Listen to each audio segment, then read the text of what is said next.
Congo, with all the conflicts, they have appreciated that if you're not a part of the digital economy, then you don't stand a chance in the new world.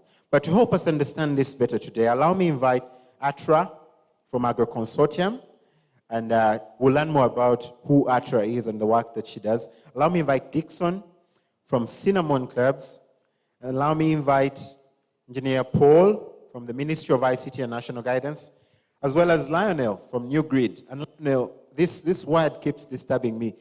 The way it's spelled, guys, it's spelled G-N-U-G-R-I-D. But these guys, for one reason or another, chose to call that New Grid. G-N-U,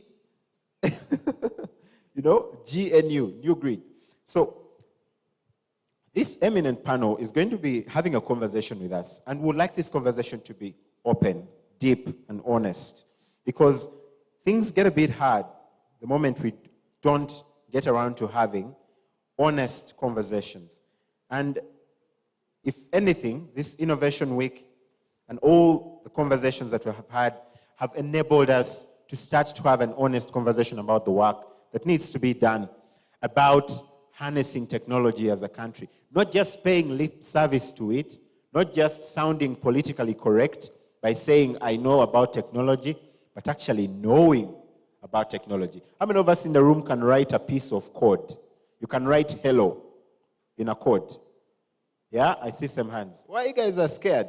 All the techies I know would put their hands up straight. FYI, I'm a computer engineer, and one of the things our professors told us is a techie who can't put their hand up, never give them a project, because that project will just never come back complete. But yes, the digital economy is all about doing the work, and doing the work to support our last mile communities. It's about making sure that we transform our processes. It's about putting a smile on the face of your mother who you left in Luero farming, or putting a smile on the face of your 3-year-old who can probably write a piece of robotic code. Yeah? Many of us here have kids.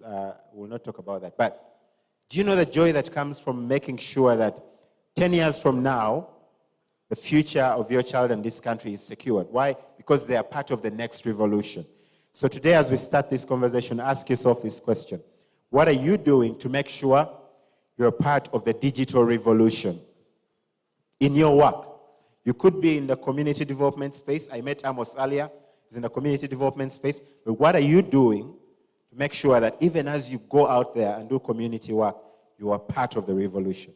That is what we're here to talk about. So very quickly, I'm going to ask our panelists, starting with Atra.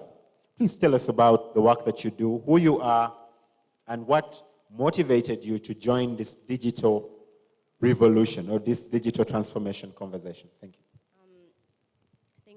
Thank you, Ivan. My name is Atra Tukunda. I'm the business development lead at the Agro Consortium. So in a nutshell, what we do at AIC is we are a coalition of insurance companies providing agriculture insurance. We all know what's happening with climate change. Agriculture in Uganda is heavily dependent on rainfall, which makes it susceptible to risks. So to things like drought, to things like floods. So the core of why we exist as the consortium is to provide solutions that cushion our smallholder farmers against these risks. Thank you. Thank you, Atra. You'll probably tell us why the Nsenene didn't come in this season and what your technology can do about making sure next year Nsenene will show up. Dixon, please tell us about the beautiful work you're doing. And I'm also interested to hear about how you are actually supporting these communities, these last mile hard to reach communities, to utilize your technology. All right. Thank you so much. Good afternoon, ladies and gentlemen. I'm Dixon Mushavi. You can call me the headmaster if you want. The headmaster of mistakes if you want. I've made so many and I'm still making them. I'm happy to be here, and the reason I'm here is to tell you about Cinnamon. Cinnamon Clubs is we're a platform as a service that automates activities and financial records of informal, keyword is informal, savings groups. You could have heard of circles, you could have heard of investment clubs, you could have heard of village savings groups. So what we do, we automate their records, we digitize them, we create transparency, accountability, and we help those circles which are informal thrive by moving them from paper to something digital which can be, where they can see their transactions on their phones. Now, why are we in the digital economy? We are very happy in Kampala. Automating circles in Kampala, of course, it's so easy. Until, of course, you guys have smartphones, you have laptops. So logging in and getting a statements as a circle, as an investment group is very easy. We read a report by UNCDF that 84% of the fishing community actually lacks financial inclusion. We held our pieces together and went to the fishing community to make sure they also get to experience what people in Kampala experience in terms of being able to see their records, being able to be digitized, being able to be on the map, being able to have records at least of their savings records. So we are, you can call me a fisherman also at one point, but we are automating now the fishing communities because they don't have data, they don't have internet, they don't have, some don't even have smartphones in the middle of the lake. There's no GSM, there's no network, so they are off the grid. So we are on the digital program to make sure they also enjoy services that are being enjoyed by people in Kampala and urban areas. Thank you. Thank you so much, Dixon. And I like that bit of headmaster of mistakes. We would want to hear more about that later on. Engineer Paul, please tell us about the work that you do and how you as a person were inspired to want to be a part of this very important conversation. Thank you. Good afternoon, everyone. My name is Paul Odoi. I work for the Ministry of ICT. The Ministry of ICT is a relatively new ministry. It came into being in 2006. And under this ministry, we have several agencies like NITA, like UCC, New Vision, Media Center, and others. The work of Ministry of ICT is basically policy. We set the policy and the agencies under us implement the policy. Personally, I work in the Department of Data Networks Engineering. Our work is basically infrastructure. So I will be joining this conversation from the infrastructure perspective. And what really inspired me to join this conversation is I also come from a hard-to-reach area.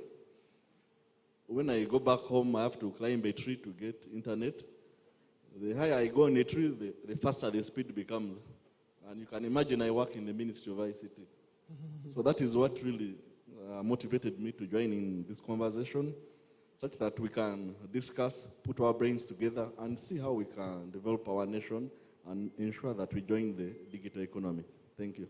So those of us from the hard-to-reach areas, just wave at engineer. We appreciate the hustle. I see there are a few of us. The rest of you stay in Kololo. Hi, Kololo guys. How are you? Yeah, I see guys there from Chanja, Nigeria.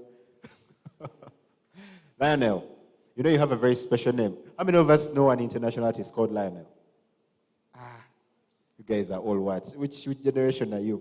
I see baby boomers putting their hands up. But Lionel, please tell us about the work that you do and your inspiration to do that work.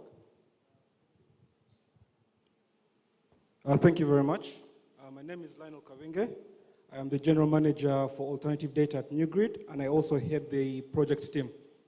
At NewGrid, we provide referencing services, that is credit referencing services.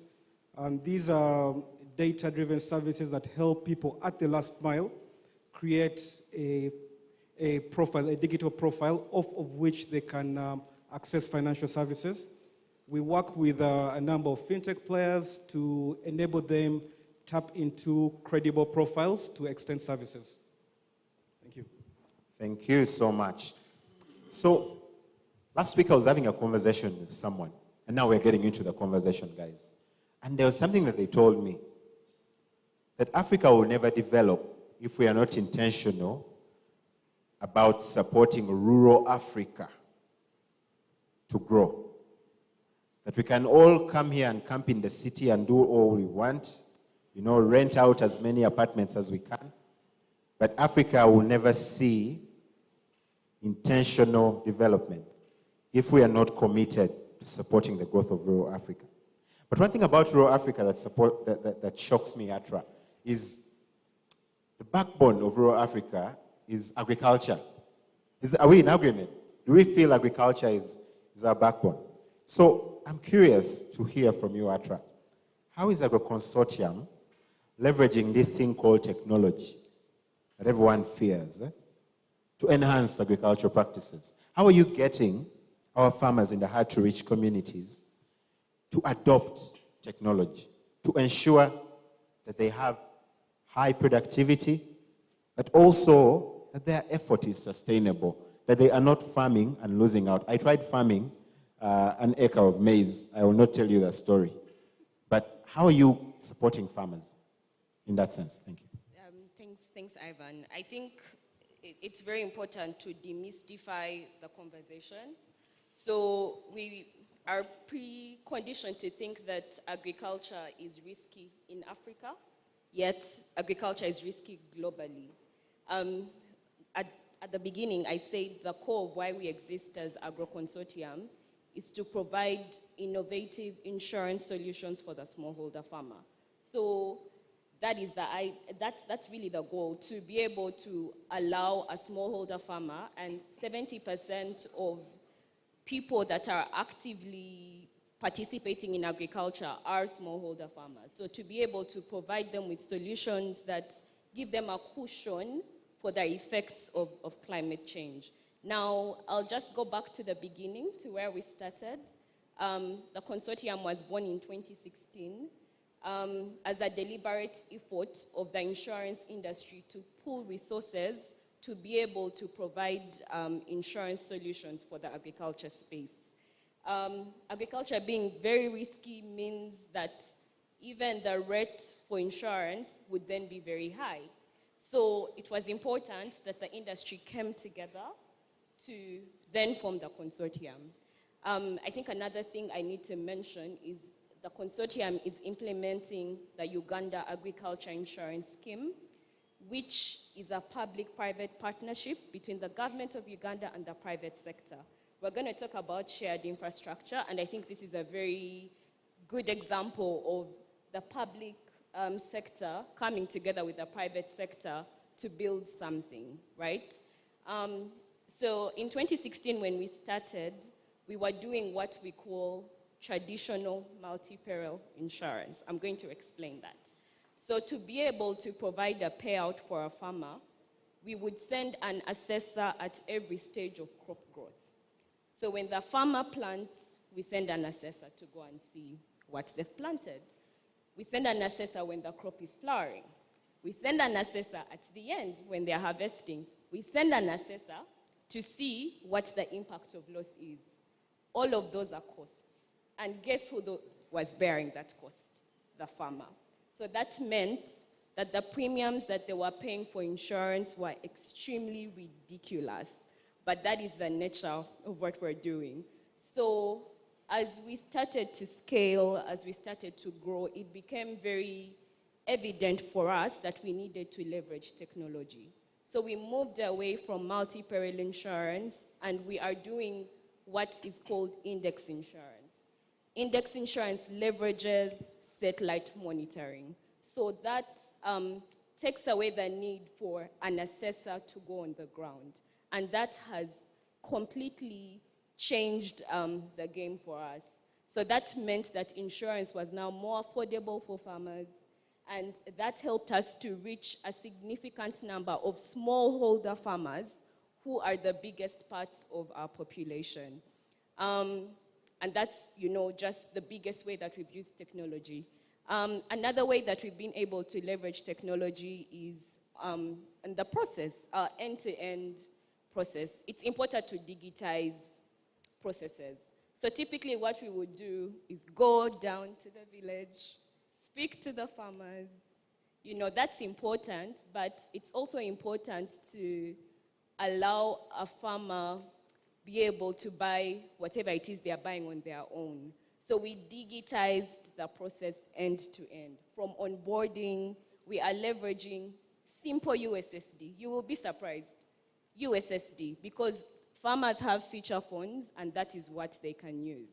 So using a USSD platform, a farmer is able to share their details, receive the amount of premiums they should pay for their enterprise.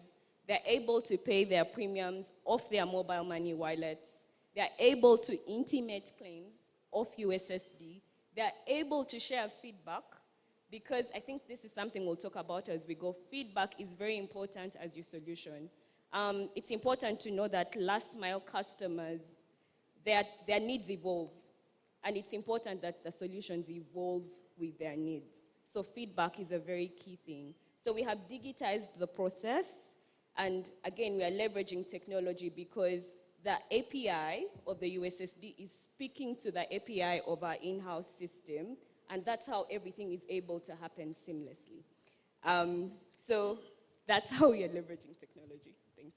Super. I mean, I'm just impressed, you know, getting that entire process where your physical assessors going down to the field, you know, people having to shoulder that burden. I mean, people like you and I are now making it very, very seamless. That takes me to Lionel. Lionel, so New Grid is a CRB, Credit Referencing Bureau, that provides services to the last mile person. In this case, the last mile person being the person in the hard-to-reach community, you know, the one that could actually make use of digitization. So how does New Grid utilize this technology, you know, to address the critical component of financial needs? Yeah? Because one thing that drives all of us as people is the finance question. I mean, I don't know of any person that would want not to have money. Is anyone in the room who would want to have money? Please, you give me your money. Where are you? So how is New Grid leveraging technology to address the question of financial needs to hard-to-reach communities? And help us speak to how your solution is building sustainable communities. Because it's important for people to understand these technologies are not built for these guys you see up here. But these guys are choosing to burn the midnight candle to make sure that they are building sustainably. So over to you, Lionel. Thank you. For the last mile, like my brother Dixon mentioned, all of us have been pushed to move away from the urban, the central, to give back to the communities from where we are from. Now, we all have to recognize that these communities, the majority of people in these communities do not have any identifier in the financial space. So what we do as New Grid, we work with financial institutions to take the data that they have and give it value, so that when a farmer, when anyone at the last mile goes to a circle, they have a profile. And this is a profile that they can grow over time based on their financial activity. And these profiles can be used by other providers to provide services. If you look at rural areas and pay-go services, if someone wants to acquire a solar device, they no longer have to rely or go and get a bank loan. They can simply provide their national ID, and off this national ID, the solar company can now tell how financially healthy this customer is and provide them with a product on a credit. So the services that we have offered have enabled the last mile gain additional value for contributing their data. We've also worked with the SACCOs, and our solutions have helped SACCOs manage their balance sheets better. They've helped SACCOs take care of multiple borrowers. So now you can no longer abuse the financial service in rural areas. What used to happen in the past, people used to borrow from banks. After they failed to pay their loans, they ran down to SACCOs. And we know the SACCOs are built of finances that are gathered in these communities. So to protect these finances, we have introduced credit referencing, and it has helped clean up the last mile.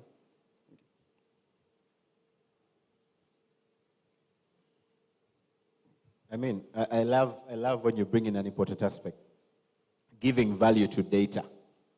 How has that been for you as New Grid, if you could speak to that? Giving value to data. Because you see, there was all this information, previously manually collected, but now this data is being used to make informed decisions, yeah? In as far as supporting communities to be resilient. So how has that journey been for you? To be honest, it's been a challenge. Yes, but again, as technology entrepreneurs, as solution providers, this is what we're here to solve. The data referencing space is mainly about information sharing. And that is a new concept for many Ugandan business owners. Everyone thinks that working in a silo is better.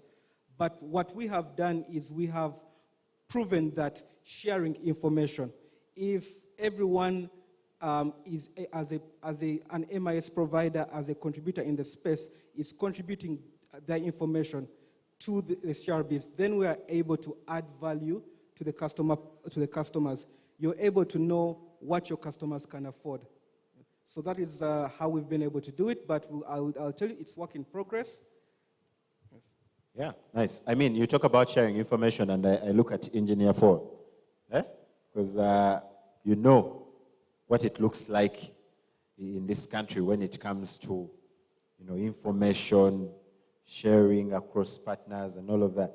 So I just have this interesting question. So if you could even be careful to even just mention, which strategic initiatives does the ministry, and by extension government, have in place to ensure that these technology solutions, as you hear from New Grid and Agro Consortium, are actually effectively reaching the communities they need to reach? But away from simply reaching them, that these communities are actually benefiting from these technologies. Yeah? If you could speak to that. Thank you. So the ministry has several initiatives.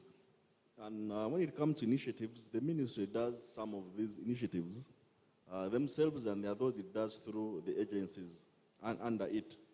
I'll start with the initiatives which the ministry is doing by itself. Our first role as a ministry is to create an enabling environment. And how does the ministry do this? We do this through laws, policies, and guidelines. So as a ministry, we have several laws and policies. The most famous and recent policy was the broadband policy, which has really helped in shaping the ICT sector. Then regarding our works through our agencies, we work through UCC. I think you've heard about the Universal Service Fund. This fund is run by UCC. It used to be called RCDF. It's now called UCSAF. When RCDF began, we were looking at just connectivity, just infrastructure. But it has evolved, and now we are looking at other things. We have gone into devices and other things, even supporting software development for people like farmers. Then also through National IT Authority, we have managed to put infrastructure up to district headquarters, and we shall proceed and go to the last mile. We are doing this in the coming years. So as a ministry, we have done a lot as a ministry, and we have also done a lot under our agencies. And just to put this into perspective, we have really gained a lot. I'll give an example of teledensity. When I began working a few years ago, our teledensity was just 30%. Now it is 80%. Internet used to cost $5,000 per MB per month. It is now less than $100. All these are things which have worked out through the ministry's initiatives. Thank you. Thank you so much. You see, when we talk about the last mile, most people think the last mile is just the farmers, right? How many of us think it's just the farmers? But you see, when you actually look at the last mile, and this was carefully described, by MasterCard and partners, you talk about young people as the first point. Young people. How many of us know that majority of our population are young people? And where do you think most of these people are located? You think it's us, the guys in Kampala? No, it's not us, the guys in Kampala. It's the people in Kava, the people in Arua. So it's the young people, it's the smallholder farmers, it's the small businesses. Those are the young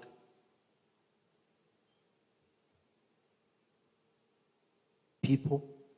And I'm being intentional about these things because I want us to broaden our mind when we talk about the last mile. Yeah?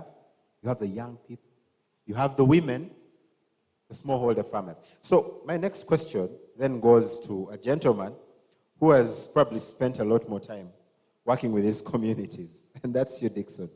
So how does Cinnamon Clubs, how do you approach this critical aspect of, integrating technology to empower these communities that I've just referenced to? And these are just a few that define the last mile.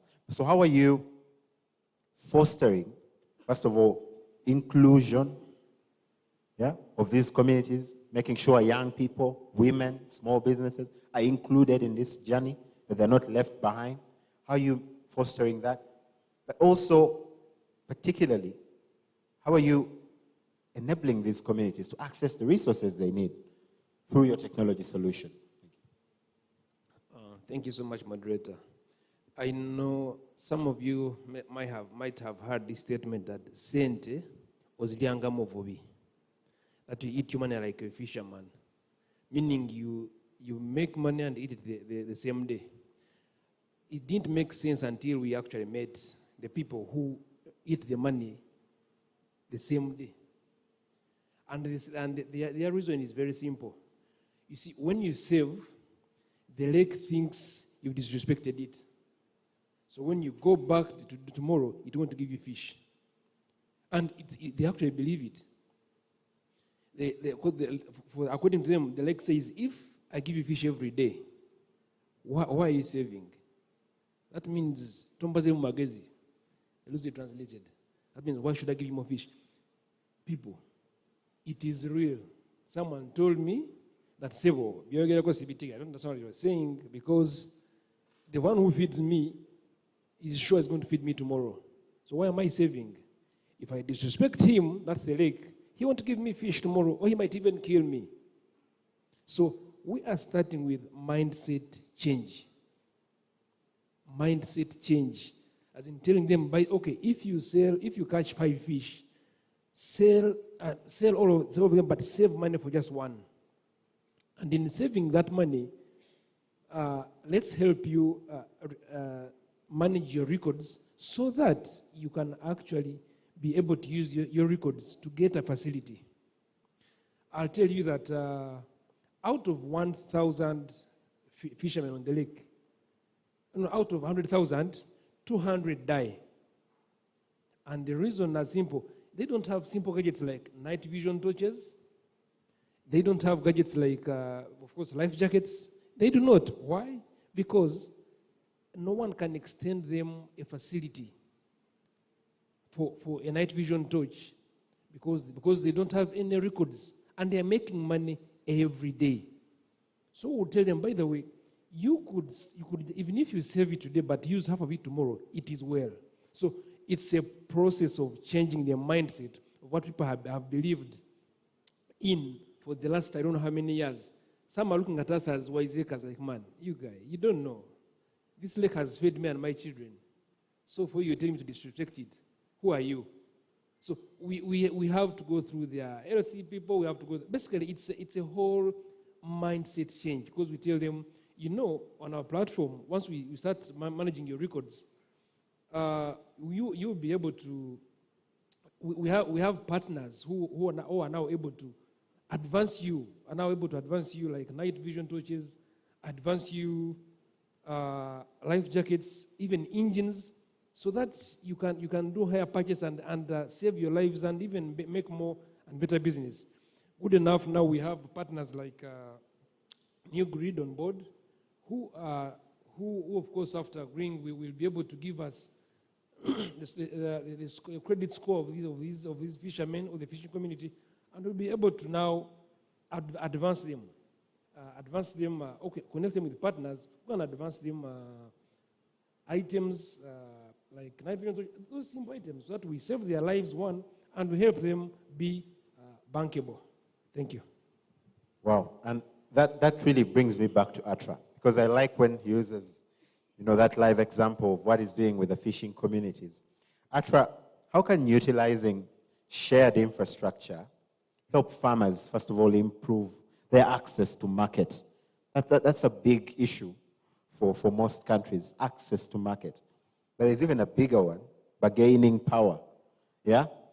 For those of us who have been to farming, you know how hard it is for you to get a good price for your commodities. So what is the power of leveraging this shared digital infrastructure? You know, he speaks about the fact that they can get information from New Grid to provide the resources, you know, the fishermen need. So how can utilizing this infrastructure do that? But also, in what ways does Agro Consortium, you know, as an entity, prioritize the inclusion of these marginalized communities? We'd like to know, how are you prioritizing the inclusion?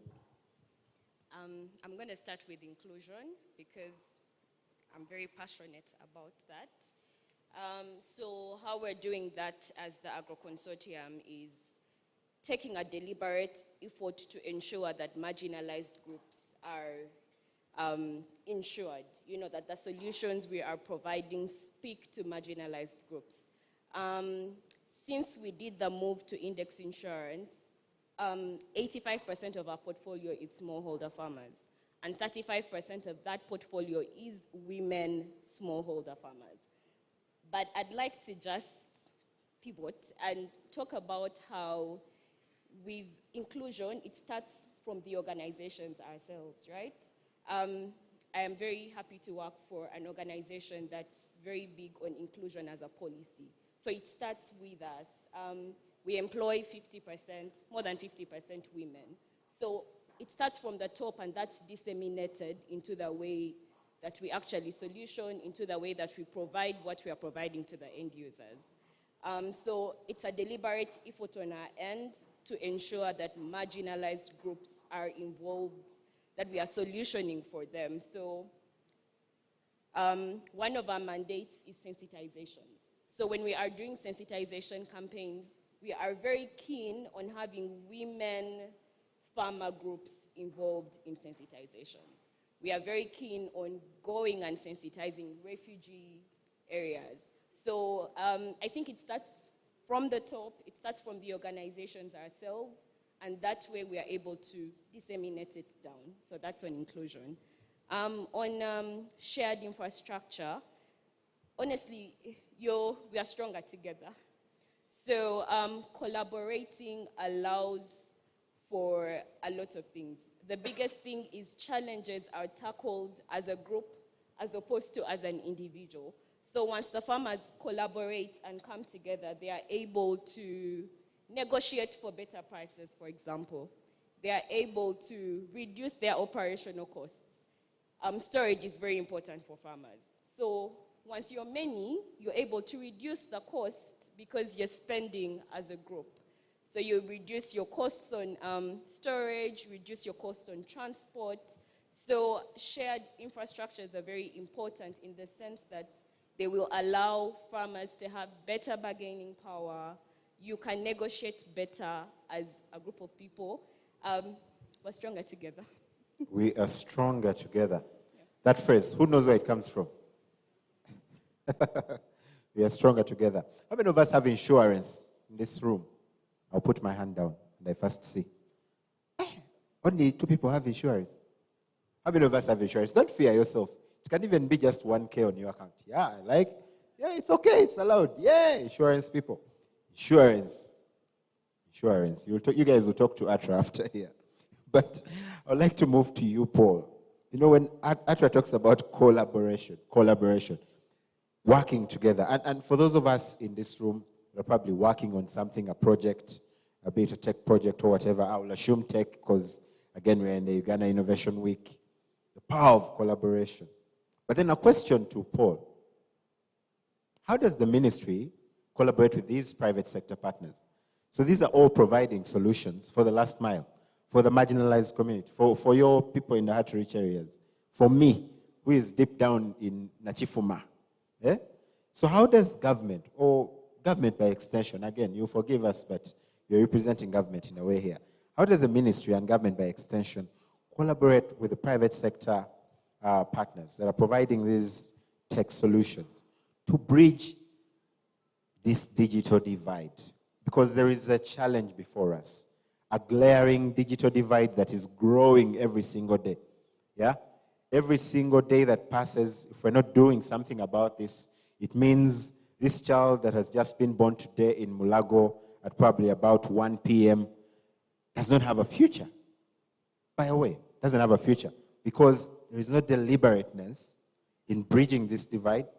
Also, how are you working with partners, these partners, private sector partners, to make sure that their solutions, in a way, promote sustainable growth of these communities? Because it's one thing for Dixon to go to a fish group, maybe in Katosi, and offer that facility, and he's out in a short while. What incentives are you giving Dixon to make sure that he can tow this line for the next 20 years, the next 25 years? Yeah? And I see he wants to add on. Let me first answer for him. Recently from UCC, and he mentioned Yokusav, we got a grant at Cinnamon. So clap for UCC and government. I can see. You already have a testimony. Yeah. That is one testimony. So I have a testimony. Before he even speaks, you didn't know, but we got a grant from UCC as Cinnamon. And to do that, part of that smile. Super. So if you could answer that. Thank you. Like I said in the beginning, the biggest role of the ministry is to create a conducive environment. So who are the actors? Who makes the environment actually, who makes the environment conducive? It is the private sector. For us, we sit, we do the laws, we do the standards, and we leave the rest to the private sector. But with that said, we have also gone a little bit deeper into our actions. We have what we call the Innovation Fund. This building here and this place is under that Innovation Fund. Under the Innovation Fund, we support young innovators, people who have apps, people who have startups. This is the Innovation Hub which supports them. So as a ministry, we have supported that.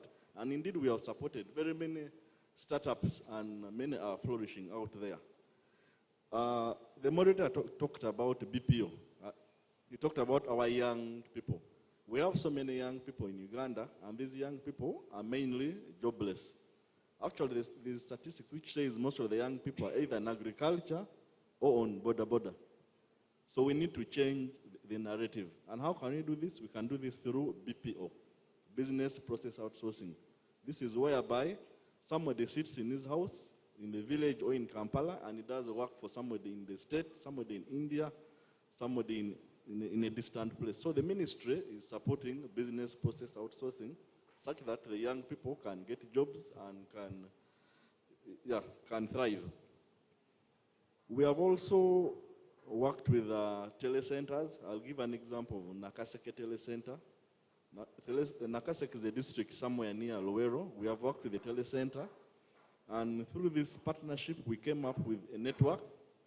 The network uses long-distance Wi-Fi. So we have put long-distance Wi-Fi in Nakaseke. We did this over 10 years ago, and that network still survives. We have also partnered with people in research. There are people who are researching in last-mile technologies. I'll give you just one example. There's a technology called broadband over power line, whereby we use the electricity lines to take internet. Yes, it's true. That cable which brings power can also bring internet without any additional infrastructure. So we have also partnered in that kind of research with the private sector. Thank you. Wow, I like that revelation. How many of us knew that you could move internet along with a power line? I see experts in the room. Should be an engineer up here, I guess. That's a new one for me. But it goes to show you that we have the means within us. Why we are not doing this is a whole different question. Yeah? Many of us will say it has something to do with our cultural upbringing. How many of us believe that notion? Okay. You all believe that that's not the reason. But nonetheless, I will ask Lionel.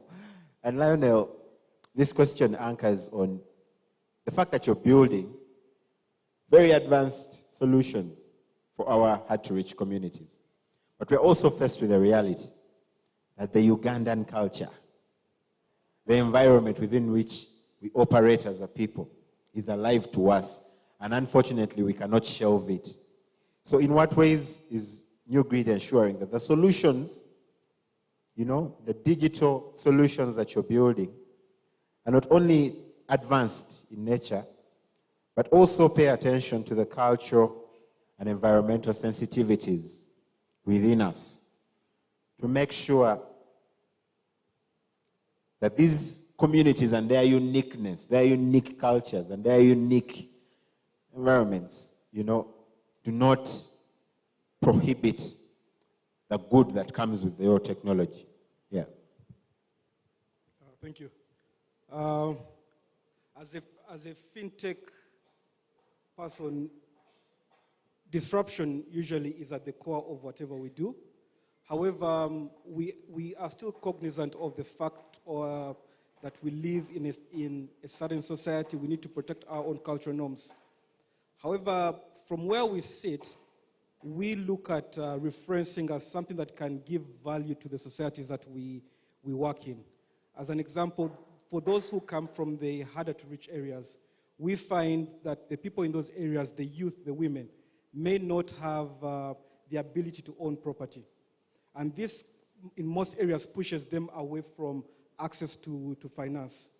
So what we've done for these areas is, through our profiling, we have enabled the women now gain access to finance without necessarily getting into the dynamics of ownership of collateral. So we allow them to use their reputation as collateral. And you see, you talk about profiling, and something comes to mind. How many of us know footballers who are 18 years old but look relatively older than me? Footballers who are 18 years old but look relatively older than me. In your profiling of these communities, in getting this data, because you're talking about data-driven decision, how has that journey been like for you? I mean, how forthcoming have the communities been in terms of giving you accurate information that you need to inform the other processes? How has your technology made sure that we can deal with some of these inconsistencies? Yeah, because you find that people actually probably even lie about where they come from. I probably defaulted in a certain space. Maybe I was somewhere, didn't pay back or something. Now I've come to a new place. And you can see that with a parish development model. I know of young people that are hopping from district to district, just collecting money. I don't know where they're going to use it or how they'll pay it back. But how are you handling this? One, I would like to thank the government for improving the access to connectivity, and also from the side of information sharing. The central bank has gone a long way in preparing the financial space. They have standardized the data sets that are collected and those that can be utilized.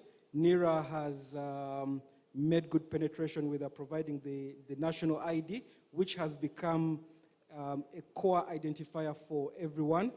And through these identifiers, we're able now to create the profiles that deter what you are talking about.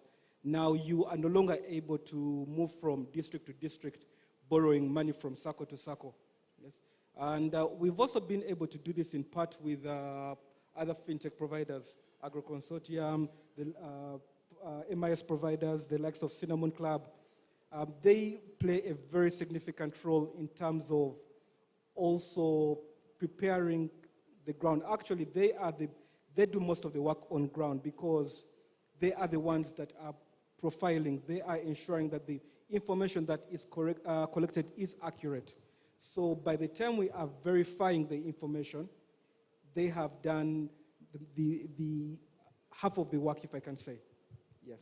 Yeah, super. And now, Dixon, I come to you because you talked about something interesting. Saint Ozilia Ngo Muvubi. That's what they say.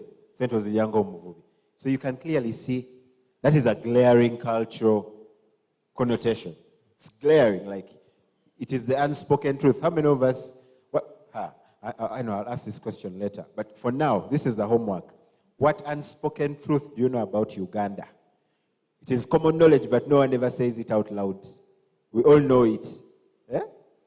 Who wants to share? But just keep it for me. We're going to come to it. But the question I have for you, Dixon, is share with us some of, the potential challenges and obstacles that you have come across while implementing, this whole digital transformation of an entire community. You're trying to get them hooked. That's the millennial term. Trying to get them hooked to this technology. What are some of the challenges that you've encountered? But also, how have you managed to strike that critical balance between technological innovation and the reality of Sento's Liango Muvubi? So how have you managed to, balance the boat since you're a fisherman? Thank you so much. It's so delicate. It's a delicate balance. Because when a man who is as old as you looks at you in the eye and says, I have 4 children, and do you know how I've been able to educate them? Tell him, tell me, from that lake. It gives me money every day. So at you, what are you saying? Now, you tell him, but you see now, I see what? I see. So that's a challenge because they have grown knowing, and they all believe that it is okay not to save because they have a savior in quotes who gives them fish every day. So harnessing, going through the steps of taking them through, how do you save, why should you save, and you go as well as telling them, don't worry about money, save 1 fish. Say, hey, just 1 fish, that's okay, that I'll save it. So you took their language, save 2 fish on the second day. Of course, if he has got 10, he thinks saving 1 fish is okay, but if you tell them save 10K or 30K, it's saving a cent. I don't save my money. But we've changed the connotation. At least save 1 chenyanja per day or per 2 days. So at least we are now talking their language, and they think that we understand them and we are talking their language. Going into how have we been able to bring them to speed? They didn't even have. Actually, they had no records. So you cannot, we wanted to take their, at first, USSD, but someone doesn't even have a network. They're in the middle of the lake. There's no network. Someone comes back in the evening or in the morning, he has brought his fish, he has sold it, and he thinks of the next thing to do is to go and look for the next, if you know what I mean, the next person to spend the night with. I hope I'm talking to old people in their room. Yeah, so that's it. So we started by giving them books which look like accounting books. Save here, write here. Then from then now transform it onto we give them tablets. Transform it into it on a tablet. Or then now use your feature phone to be able to record your savings via USSD. But it's a challenge, and I want to thank. We are on the next steps to joining the community pass by MasterCard, where that will be history.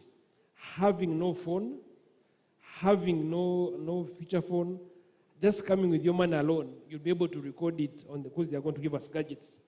We're even going to give the last mile person a card, which will have their profile. The next time they're going to save their 1,000 shillings, they are going to have to be using that MasterCard. So we are moving to digitize them and make them feel like holding that card is just something prestigious. On those cards, we are going to make sure that if you get a facility to go and buy a night vision torch or a night vision torch or a jacket, we send you to the supplier. Send it to the supplier of those torches. Then instead, you don't go with cash, you go with your MasterCard. And your community pass card. You just swipe, you just give them your card, they swipe, and the money meant for the night vision torch or meant for the life jacket is actually performs the exact purpose it was meant for, as opposed to taking that money to the neighbor, if you know what I mean. Thank you so much. Wow, that next level innovation. I mean, I can't think of so many young people here who would like to have that card. Just make sure they're not spending in the wrong places. You know? You go out with your friends, you've pre-programmed. I see them shaking heads. Hey, you've pre-programmed what? 10K for beer. But you end up blowing 100K. But just to bring it back to Paul, because Dixon talks about, the connectivity, the challenges. It sort of doubles back to a question of, leveraging shared infrastructure as partners. So how can Uganda, we as a country, because yes, we are stakeholders, there is private sector, there is government, there is these beautiful people and myself, we are all stakeholders. But how can we all leverage partnerships? And I'm choosing that partnerships carefully. How can we all leverage partnerships with shared infrastructure to make sure that there is positive competition for the benefit of the last mile? That Atra, Dixon, and Lionel are competing, but positively for our benefit. Yeah? That you have Airtel and MTN, since you're their regulator, positively competing, significantly maybe considering the rates they are charging us for our card data, competing positively for the benefit of the last mile. How can we leverage partnerships around shared infrastructure to achieve that? Thank you. The concept of sharing is very important, not just in ICT, even in our lives. It's good to share. When you share, you solve very many problems. In terms of infrastructure in Uganda, when these private companies came, each of them wanted to put their own infrastructure. And indeed, each company put its own infrastructure. And when each company puts its own infrastructure, it means they are using money to put up this infrastructure. So with everybody using money, it means the cost of services goes up. And who suffers? Me and you, the consumer. Because you have to pay back that money the company has used to put up the infrastructure. So what we did as a ministry, we came up with the broadband policy in 2018. And in this broadband policy, we compelled these companies to share infrastructure. And so far, this sharing has worked very well for masts. Right now, we have companies like Eaton, like ATC, who own the masts. We find one mast with several companies sharing. And because they are sharing these masts, it means the services will be cheaper to the customer. Now, the area where we have not yet achieved is the sharing when it comes to optical fiber. We have tried to implement the big ones policy, but so far we have failed. The stakeholders are so many. You all know that the road reserves belong to Ministry of Works. They belong to the local governments, and getting them on board can be a problem because most of these local governments, including UNRWA, benefit from these road reserves. These days, laying a cable in a road reserve is not free. By law, you have to pay them per kilometer per year. And guess who pays that cost finally? It's the customer. Local governments, if you are to dig, you need a permit. You have to pay for that permit, and all that cost comes down to the consumer. So as a ministry, the best we can encourage is sharing, but not just sharing, but sharing on open access principles, whereby if I own the infrastructure, I don't take advantage of you who is sharing. We share on open access principles. Thank you. Wow. When you talk about UNRWA charging, how much did you say they charge? I'll check the figures, but I think it's $1,000 per kilometer, $100 per kilometer per year. Per year? And they are Ugandans. Anyway, over to you, Lionel. Just to add, I would say, again, in our part, government has standardized. Yes. They've helped us create a framework within which we all operate. Unlike 2, 3, 4 years back, where everyone coming into the fintech space came with their own standard and how they want to work, now you have to conform to a particular standard. Every credit provider has to share certain information if you are going to provide credit in this country. So that kind of information sharing, I think, has been driven by our government because they come up with the policies, the regulations. Sometimes when you leave it to the fintech space, we tend to want to operate in silos. So I still have to commend government for the efforts they have made in that space. Wow, thank you. And for me, a takeaway from this, is really down with the digital silos, down with building in silos, yeah? Because what Engineer Paul has just described is the greatest tragedy of our country, yeah? That they probably want to lay fiber networks across the country, but then they have to pay. So me and you, the taxpayer, are paying taxes, and then the people we are paying to are going to pay themselves to. It's just a complicated thing, but I hope by the time we are done here today, we can have some way forward. So, Atra, back to you. And we're now in the final round of questions. So prepare your burning questions. I know you have so many. I don't know if the technical team has another roving mic, but it would be nice to help with that. So, Atra, could you share with us a specific success story where Agro-Consortium's effort has had a transformative impact on a hard-to-reach community? Thank you. So I'll just start by saying that impact is at the center of our business model as AIC. It's very crucial that we are building the resilience of the farmer and ultimately improving their livelihood. So there's many examples just to show how we've been able, so many success stories, but I'll just pick one. There's something called embedded insurance. I'll explain that. Insurance is integrating insurance in a customer's experience. So that could be a product, it could be a service, it could be a platform. So something that insurers do very often is embed insurance on existing things that you're doing. If you're taking out a loan, for example, insurance will be embedded. Culture, it is insured. It is insured by AIC. It is insured by the consortium. In the event that a farmer is unable to pay their loan because of drought, because of floods, because of excessive rainfall, the insurer then comes in to pay back that principal, right? That way the farmer is protected.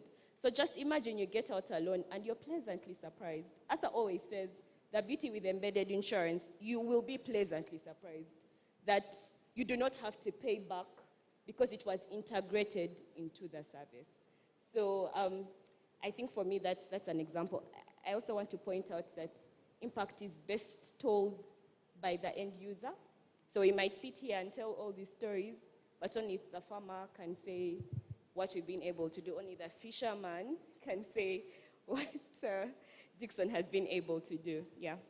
Thank you. Wow. I really hope next time we'll do our best to work with you to get the farmers, to get the women, the young people into the room so that you guys can listen and interact with them. But I like the concept of embedded insurance. I have a concept on that, but I think we should take it offline. I was thinking we can embed some sort of insurance on the price of a beer bottle or something to take care of these things. But you mentioned something important, and I want to go to Lionel. Lionel, I just want you to share with us here, for everyone in the room, to just get a feel of what New Grid's technology, that CRB technology, has done to play a pivotal role in improving the quality of life of any one group or any one marginalized community you've worked with. So just an example of how your technology has transformed pivotally lives of anyone hard-to-reach community you've worked with. Okay. As New Grid, we have, and we continue to work with SACCOs. SACCOs and VSLs are the financial backbone for the last mile. They typically do not, their customers cannot access banking services. So we have worked with them, one, to enable them protect their balance sheet against multiple borrowing. And one of the SACCOs that I'll speak about is Chamuhunga People's SACCO, which now has managed to increase the number of branches that they have in Western Uganda. Now, the increase of these branches further goes a long way into to help provide financial services for these rural people. So through these entities, we are able to create that level of impact. We have also worked with VSLA platform providers to integrate credit referencing. And as a result of that, we've had partners who have come in and provided additional capital to these groups because they now have a digital footprint. Now, and these activities have enabled women, youths, startup businesses. They've enabled businesses gain money from the recovery fund to help them recover from the COVID implications and other things that impact their lives. So this is how we've been able to impact the last mile. Nice, super. Excellent. You know, we have a fisherwoman in this country. Do you know her name? You don't know her name? Who knows the fisherwoman's name? Who can guess? People don't know we have a major fisherwoman. But just to try and bring it home, Dixon. So Cinnamon Clubs, by description, works extensively with these communities, the hard-to-reach area. Give us one story. I know you've told us about the fishermen, but we'd want to know, because we want the people in this room to really feel through your words what success looks like when we embrace the digital and we adapt to it. Thank you so much. You remember the other fisherman who told me that oyogera chigwe tumanyi byoyogerako, you don't know what you're talking about, because I've educated my children, from that lake without saving. He happened to finally join a savings group in Mugono. They have one in Mugono, I think on a landing site in Mugono. So to me, it's a 360-degree turn of I don't want to save. I don't know. I don't need to save. I'm not supposed to save. It doesn't help me at all because I've lived all my life without saving. To being able to save money now, and he was actually able to get. Of course, I know we saved his life. He was able to get a night vision torch and a life jacket for his life on the what? On the lake. The next time we meet, I'll bring a video of the wife. You'll understand the power of saving from the words of the wife. Thank you so much. Wow, I would really love to watch that video, and yeah, it's something we would look forward to. But I think for me, as again get to Paul, is you solution providers in the private sector have a huge job to do, to hook all these different aspects of the community. For example, when you listen to what Dixon has done, very few people in this group, in this audience right now, would be willing to go and attend a circle meeting. But most of them would be very quick to get to their smartphone and probably start saving. But also maybe they fear some of these platforms because they feel they are not Ugandan enough. So how do we get to a point, and I'm using this word carefully, please don't use it against me. How do we get to a point where we intentionally secure our future as a country? Because it's a challenge. I don't know. I don't know if you guys feel it, but I wake up every day and I have to say a prayer, because you just do a forecast of the country, the generations, and you're like, what does our person say? There is a new popular artist around town. Who knows the name? Actually, what's the name? But Paul, as government, the private sector have told you, for them they have built, and they're intentionally building for communities. Whether we get these communities to adapt or get left behind is up to someone who probably has more power to influence something that was mentioned earlier, mindset change. What is government doing to make sure that across the country we are singing one song? The Nigerians did something with their new president. He elected a new minister. I think he's as old as the gentleman there, or I don't know, probably Dixon. So this guy has rolled out a national digital skilling plan Anyone can sign up everywhere. It's free of charge, but you're actually getting skilled by private sector companies, and you're getting placed in these companies to learn. Because this is their motto. They are aware that Nigeria cannot go anywhere in the next 10 years without having the right human capital that can handle this conversation of digital economy. Yeah? So this guy they have intentionally rolled out, I think by yesterday night, over 500,000 Nigerians had signed up. And different people. It can be a mother, it can be, as long as you are committing to a journey to learn. So government yetu yambe. Thank you. You know, putting infrastructure, putting the services, that is the easy part. Now the hard part is people to get to use these services and the infrastructure. Now when it comes to adoption, there are several barriers. There are those who don't adopt knowingly, and there are those who don't adopt unknowingly. They are in two categories. So when it comes to price also plays a very big factor. There are those who want to adopt. They know the service is good, but they just can't afford it. And as a government, we are trying to reduce on the prices. Most people think the best way of reducing prices is through removing taxes. But if you look at the breakdown of if you look at the pricing of services, tax is actually a small component. There are other things in there which make things expensive. So as a government, we are trying to make things cheaper. Then for those who don't adopt knowingly, we are trying to work on the mindset change. We have a mindset, we have a program which does that. We are Ministry of ICT and National Guidance. The part of national guidance deals with the mindset change. So as a government, we have a program to help people change their minds. Then we also have a skilling program. This is done by the ministry and is also done by UCC under the UCSAF. UCSAF has a skilling component.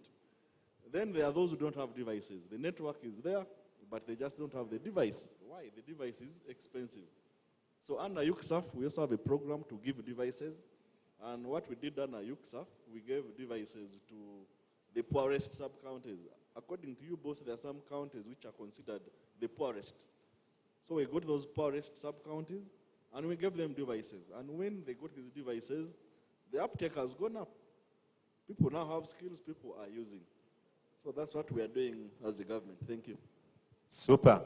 So ladies and gentlemen, we have listened to these brilliant minds. They have poured out a little bit of their knowledge. I know they have so much more, and I hope they can stick around and you guys can interact with them. So we're going to take questions. I am cognizant of the fact that we are winding down the Uganda Innovation Week. The vibe outside the hall is all over, and there is need to also go and partake in that part of innovation. You know, in the innovation space, you have to, you don't have to be serious all the time. Networking is important. So we're going to take, Kenneth, if you would allow, just 5 questions. 5 questions from the audience. The rest we'll deal with them. And please, when you get the mic, introduce yourself, your company if you can, and keep your question brief. Let's not be politicians. We said today we want to get to the point. So I see a lady there in pink. Her hand is up. Lady in pink.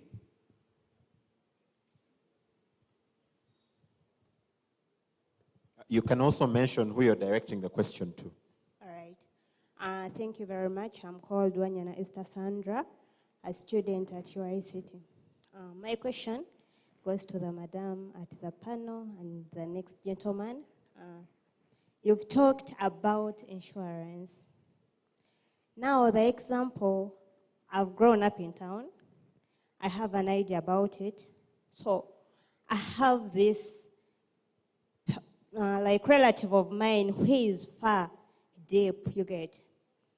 How are you going to be able to help those people out? These are the people who don't know anything about the MasterCards, the Visa cards and all that. But they would wish to do what? To be innovators. And there are those village schools and all that, because I've been able to have a chance to move around all that and interacted with some of the students in the villages. So they look to be loving what we are having right now, but they don't have that opportunity. So kindly inquiring how do you help such people in those deep, far areas who don't have the opportunity? Thank you. Thank you, Esther. Next question. Okay, there's another lady and a gentleman over there.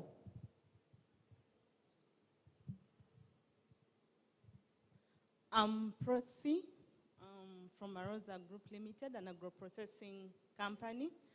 I simply have an insight for Dixon. Before going into entrepreneurship, I was a medical person. And in my medical practice, I went to those islands, the fishing communities. And I'm so glad that when you're giving us the example, you talked about a wife. One of the major problems we were dealing with was we were only meeting women for these. They were the ones seeking health services, and many times they did not have the money because the men use all the money. In fact, they said what they do is steal any balance that the guy comes back with because he comes back drunk. So you steal it, and when he asks next time, you say, I don't know, you did not come with any money. So my insight is I hope you're involving the ladies in this saving scheme. Because that's how they were saving for rent, for food, for health care, by stealing the money when he comes back drunk. Thank you. Thank you. Thank you so much, Percy. We'll check the gentleman at the back. And those are good insights, you know, the power of technology to make sure these women don't have to beg their husbands for money to go to a hospital. Good afternoon. My name is Walter Court, an entrepreneur. My question goes to Engineer Paul Odoi. We've had a 3-day innovation week, but for the innovators here, I think you have a challenge with the prices of data. And since you're from the Ministry of ICT, I would like to ask you how you're going to help us evolve with the world. As you know, it evolves every day, like the MC said. So as we close the Innovation Week, I want you to assure us that the prices of data are actually going to go down so that we have more innovators coming on board. Thank you very much. Thank you, Walter. You have more guts than me. I will make sure the camera people zoom into engineer as he assures us on the data. 2 more questions. 2 more questions. Or if we have none, we can just ask the panelists to take those. Going once, going twice. 1 here.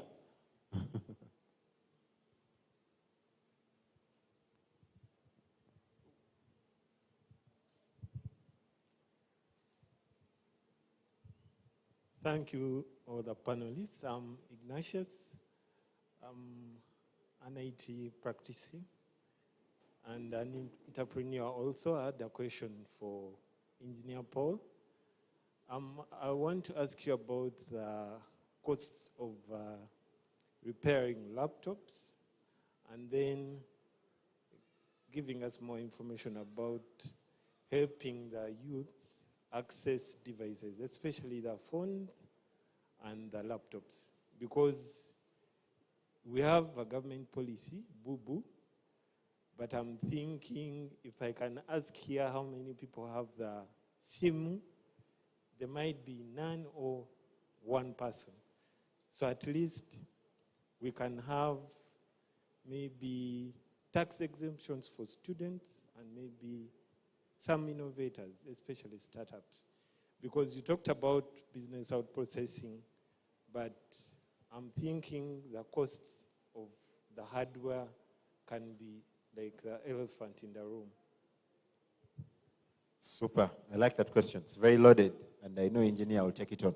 So I think we are done with the questions. So I think there was a question for you, Atra and Dixon. There was a lot of questions to Engineer Paul, and then we'll do our parting shots. So Atra first, then Dixon, then Engineer. Thanks, Ivan. So insurance penetration in Uganda is at less than 1%. That's, I mean, those are the statistics. So, like you rightly put it, it's up to us to ensure that that changes. So something that we are deliberately doing as a sector is to increase our sensitization and awareness drives. It's our mandate to go out and tell people. We are very keen on using a chain of trainers model. So if I tell you and you understand, you can then go and tell your uncle in the village about insurance. So as an industry, backed by our regulator, the Insurance Regulatory Authority, very, very keen on increasing the penetration, and that starts by sensitization. So that's something we are doing we are very big on doing that, just to increase the penetration and to allow for you to also go and tell another person about insurance. Okay, Dixon? Thank you so much. Your question was about what about that person in the deep village? How are they going to be helped in terms of automation and getting these digital tools? And the answer is we are starting one person at a time, one circle at a time, one savings group at a time, until we've reached the real last mile people throughout the entire country. We don't have the capacity to go to the entire country right now at once, but we've started with the Mukono landing sites along Lake Victoria. We moved to Lake Albert. For information, we have another big VSLA in Terego. I think in February we are going to Terego. There's a huge circle, a huge village savings group that saves and keeps money in their boxes. So when the box disappears, the entire circle's funds disappear. You know, when you see the treasurer looking at you like, you don't look, straight. Just know you think of the box he has at his back, because it has millions of the people's money. So we are moving to, I think in Feb we should be in Terego. So we are picking where we see interest. Who knows? We'll have enough capacity to cover the whole country, but at least we know wherever we go, we leave the people who are there happy and at least financially included. Thank you. Okay, and all my camera people, please, can we focus the cameras to Engineer Paul for the soundbite? He's going to tell us about the cost of internet and the other questions. Shoot. Yes, thank you. This question came from Walter, asking if the price of data will go down. Ever since the government liberalized the telecom and ICT sector in the late 90s, prices have been going down steadily, and they will continue going down. That I can confirm. They'll continue going down. And what makes these prices go down? Number one is government policies, putting a proper conducive environment. That makes prices go down. Another one is just simple competition. Sometimes you don't need so much government intervention to have these prices go down. Competition will simply bring the price down. So yes, prices have been going down, and they'll continue going down. Now the question is, how low can we go? How low can we go and still make Uganda a viable investment destination? Because these investors put in a lot of money, they expect a profit. So how low can you go and still make Uganda viable for investment? So for me, I think instead of striving to go low, maybe we should instead increase people's incomes. Why reduce the price of the goods? Why not increase their incomes? I think that's a better strategy. But I can confirm the prices will go down, and they'll continue going down with the government intervention and with the competition which we have in the sector. So that's the question from Walter. Yes, then there was a question here too. Yes, then another question was from Ignatius about access to devices. You know, we Africans like free things. Free things can be good and free things can also be bad. We shouldn't expect to get free things for everything. You have to buy some of these things. But as government, we have tried to to put some policies to reduce the cost of these things. Most people, when it comes to cost of devices, the first thing they look at is the tax. That is the first culprit.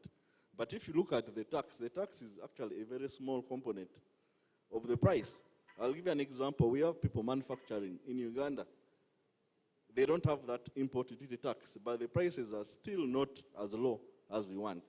So we need to really have better ways of reducing the prices and also doing access. When it comes to smart devices, through UCC under UCSAF, we gave some free devices, but we gave to the poor people, not rich people like Ignatius. We gave to the poor people. And we did this to increase uptake. We went to the poorest sub-counties and we gave them free devices. We can't do this for everybody, but that is a good start. We shall start with the poor ones